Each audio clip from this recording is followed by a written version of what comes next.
This cyclist just downloaded Chat GPT and he's about to use the wonders of AI to dial his bike position in. Will AI be able to set him up properly, or will it not be able to grasp enough context to set him up on his bike in a way that makes him comfortable? In the left corner, we've got Dougie Shaw. He's 35, he's done 10,000 bike fits, and he's powered mostly by porridge and a high protein diet. In the right corner, we've got Chat GPT. He's 3 years old. I don't know how many bike fits it's done, but it's powered by data machine learning algorithm. Now here are the rules. I can't directly help Chat GPT, but what I can do is give it prompts based on my knowledge. Now me, obviously as a human, I'm going to be looking at Arthur while he rides his bike. I'm going to be using my experience to set him up, make him more comfortable, working through what makes him feel good on his bike first, and then I'm going to be capturing some data so that I can match his subjective feelings of improvement with some validation, if you like, so objectively, just to see if not only he feels better, but he is actually better and more comfortable on his bike. I don't even know what AI uses. We're going to find out together if it's going to improve the position or if it's just going to make a mess of things. Now, there's a couple of things I'm doing to make sure ChatGPT has the best possible chance of getting Arthur's fit set up correctly. So first of all, we're going to talk to ChatGPT about the issues he's experiencing, and then I'm going to be doing a shot from the front and a shot from the side, so it has every possible chance to see things like bars in terms of width and also saddle height, whole body posture. I'm also going to give it a little shot of his feet standing on top of the insoles from a top-down view, just so it can maybe get a chance to work out, you know, what the feet are doing in the shoes in terms of sizing. And we're going to have a little look at the cleat position on the shoe as well. So I'm going to feed it everything, every little bit of context I can possibly give it. I'm going to have the bike set up completely level. I'm going to have good lighting. I'm going to make sure everything's just the best possible chance and best possible way. So we minimize things like parallax effect, give as much good data to the whole algorithm as possible. So I'm going to start breaking down Arthur's position here. Be interesting to see what ChatGPT makes of this compared to what I pull out in the initial analysis. Here we go. So Arthur, you've told me that you get sore hands when you ride. My eyes straight away are drawn to the fact that your hands are there. So your hands are not here, you're here. I don't like that because if a car comes out or you're trying to control your bike, you know, you're having to move your hands from there to get control of the brakes and then the shifting, but then put your hands forwards and you can see straight away like he's having to come forwards from his shoulder to effectively gain control of this bike. So I don't like that, but the reason why I think that's happening isn't really because the bike's that long, but we'll find out, I guess. But really, if you look at where his hips are relative to the bottom bracket, his hip setback angle is quite far, so it's really sitting him back. That's forcing the reach that way, and the reason I think that is because if you look at his hips, there's a lot of movement and a lot of instability. If you shut your eyes, stop pedaling, pedal backwards with your heels relaxed, you can see that chopping over the top of the pedal stroke. Woo, woo. You can feel that too, I imagine. Yeah. Okay, so that tells me that his hip angle is too set back, and that's causing tension in this part of the hip here, and effectively his saddle's too far back. So we can sort of solve the reach and make him a bit more comfortable anyway by moving the saddle forward, and that's going to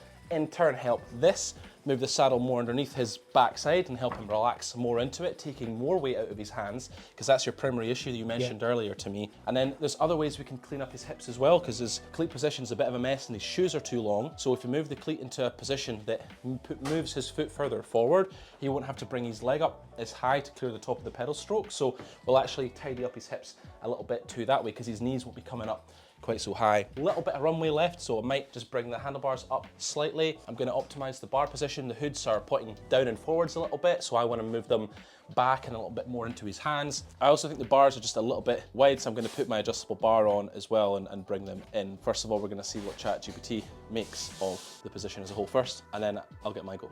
Hey ChatGPT, for the purposes of this, I'm going to call you Gary, just for a little bit of fun. Now, I'm with Arthur here. I'm going to give you some video analysis of his position. We're going to see what you come out with in terms of improvement or suggested ideas to improve his position. What I really want you to do is help me work out why Arthur is getting sore hands while he rides. But that's the biggest complaint he's come in with. So please do let me know. Also a little power cut there. Also let me know what you can do to suggest improvements in this position here.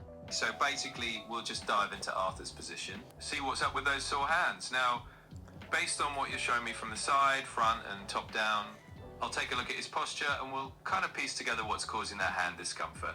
Usually that can come down to things like maybe he's putting too much weight through his hands, maybe the reach is a bit too long, or maybe his saddle position is pushing him forward. So let's go through it step by step. I'll give you a few suggestions once I've had a look at all those angles, and we'll see what we can tweak to keep Arthur comfy. It's fucking creepy, eh?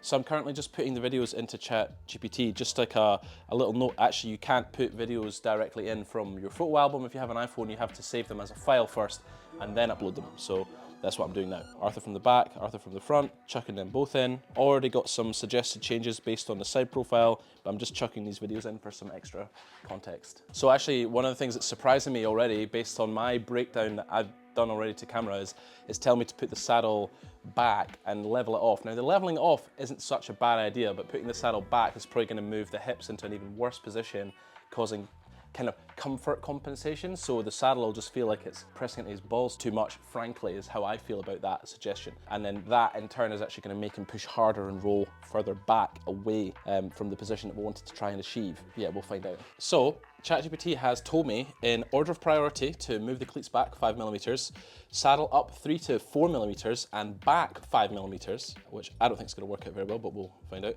We want to flatten the saddle tilt minus 0.5 to like minus 1 degrees. So it's telling me to effectively level off the saddle a little bit more, which isn't the worst advice ever, by the way, if you have pressure on your hands. It's asked me to put one medial forefoot wedge in each side if knee drift persists, and then optionally raise the handlebar 5mm after retest if he still reports hand pressure. So the last one's actually a good idea. Forefoot wedge, because the knee is drifting in and out, is a terrible idea. Flatten saddle tilt, good idea. Saddle up to 3 to 4mm itself isn't the worst idea, but I don't think it's going to help anything at this point. I think we're going to get better leg extension if we move the cleats back, but we'll see how this goes. And the cleats back 5mm per shoe I think is going to help things as well. I actually think the shoes are too big though, so I don't think it's actually grasped the fact that the shoes are too big. Interesting, because effectively if your shoes are too big, it doesn't really matter where the cleat is on that shoe. It's too big and it's going to cause its own problem. Let's just keep going through this process and see what happens. We're going to move the cleats back 5mm. I want to change the angle, but it's not told me to change the angle, so I don't know. Should I have changed the angle? Put it in the comments. So the saddle height right now, I'm going from 80 mils wide on the saddle to the middle of the bottom bracket is 73. It's asked me to raise it up 5mm, so I'm gonna put her up 5mm.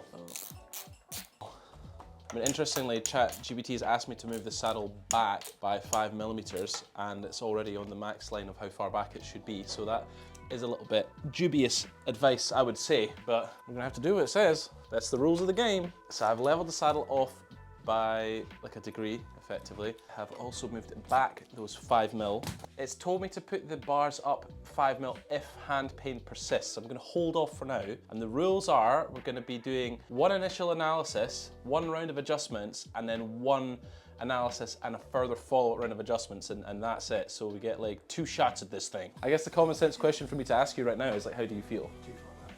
You feel too far back? Yeah. Well, effectively I can see your shoulders look worse. Okay, and you can actually, listen. You can actually hear the dead spot like over the top of the pedal stroke because it's like cutting your hips off. If you pedal backwards now again for me, you can see that left leg through the bike. You can see how quick it's moving through the bottom part.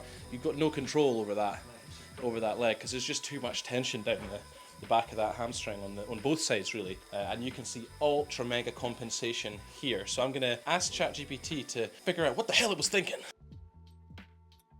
Why too far forward? It keeps on telling me too far forward. So now we're getting offered a step-by-step correction plan, and then I'm gonna get my chance. As you can see, this is Arthur post ChatGPT rethink. Now, what have I done? Handlebars up 5mm, like it suggested. We can see that's actually helped a little bit because this is a little bit more relaxed in the shoulders or neck area. Leveling off the saddle helped earlier on, but now I've put it back down, Arthur can actually relax into the saddle again. So you'll see that he can actually begin to lean forwards with his lower back pelvis. And it's that being able to relax into the saddle and lean forward that's actually helping his upper back and neck feel more comfortable and probably less pressure in the hands, yeah? Although still like a few centimeters short of his hands on the hood. So if I ask you to reach for the brakes, yeah, you still have to kind of make a short journey to the brake hoods, which we want to try and minimize.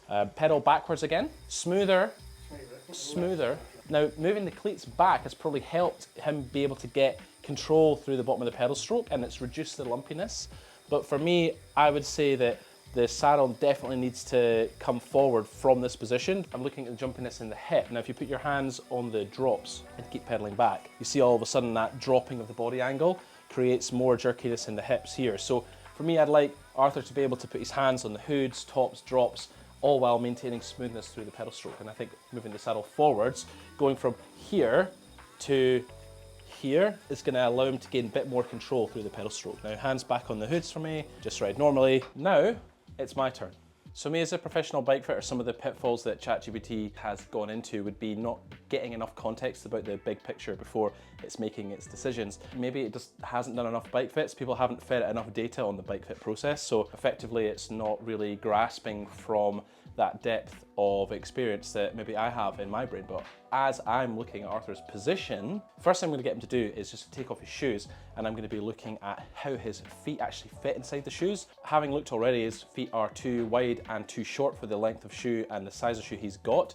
So I want to put him in effectively a slightly shorter, wider shoe. So I'm going to go with a lake shoe today. Effectively, I'm going to be starting there. Now, ChatGPT didn't really pick up the fact that the shoes were too narrow, even though I showed them pictures of his feet standing on the insoles. Effectively, I think that's like one of the biggest things that I would look at first. So the first thing I'm going to do is I'm going to be putting on a slightly shorter, wider pair of shoes. As I've said, we're going to be going back on. I know his hips are too far back. Now, ChatGPT kept on feeling like it wanted to move the saddle back to take the weight back and help his pelvis kind of rotate forward is what it was suggesting. But for me, the further and further we move the saddle back, the more uncomfortable that made the nose. So actually that made Arthur roll back on the saddle and actually cause him to compensate more.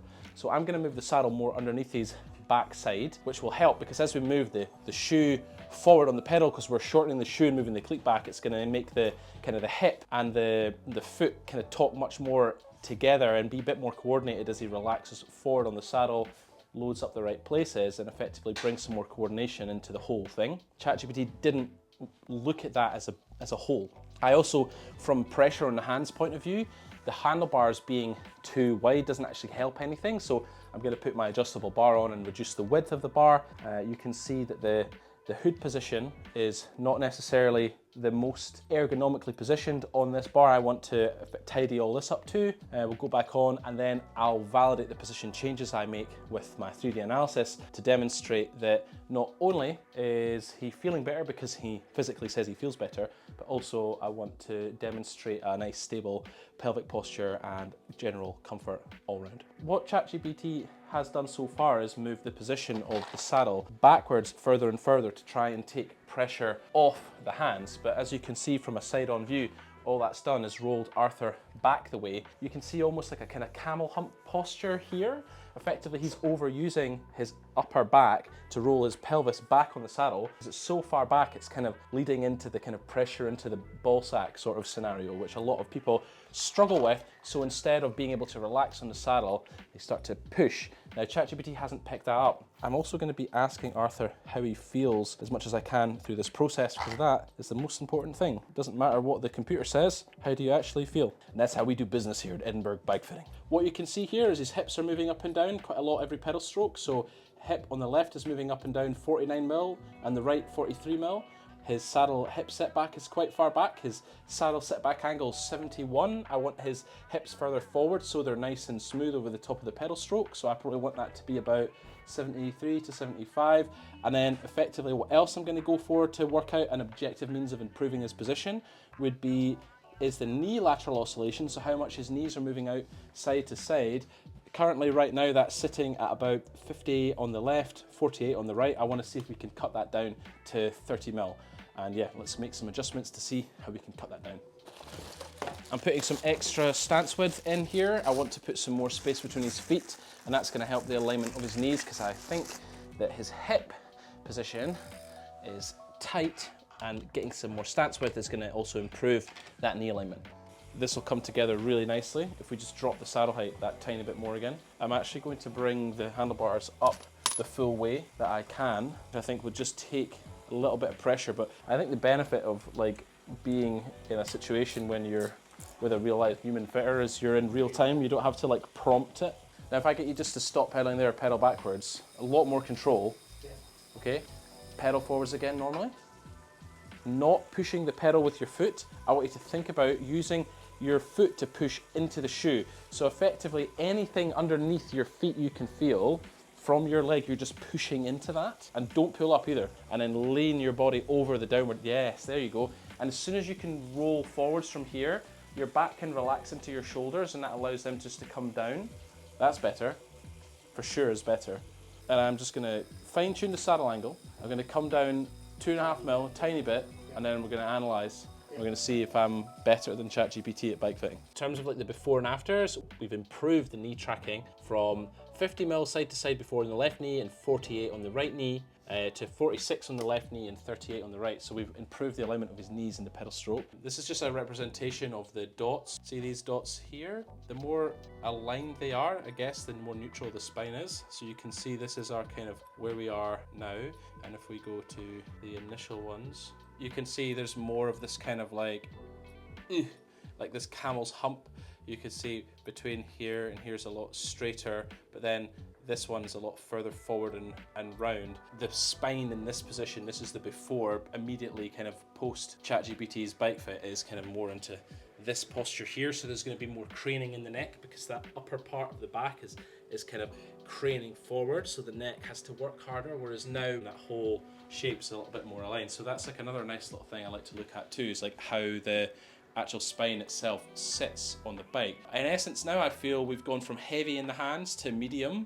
I think with a little bit more tinkering we can get him to medium light. So I'd like to kind of go beyond this after this fit, maybe play around with the height a little bit more, play around with crank length and see where we get to. But in essence, I still think that I'm safe in my job for now compared to ChatGPT. And if you want to have a look at how you set your bike up based on some of the other videos we've done, then please, on the screen somewhere now, there'll be an end card showing you the next video that YouTube thinks you'll enjoy the most. So please click it, enjoy it, and if you could drop me a like and subscribe, I'd really appreciate that.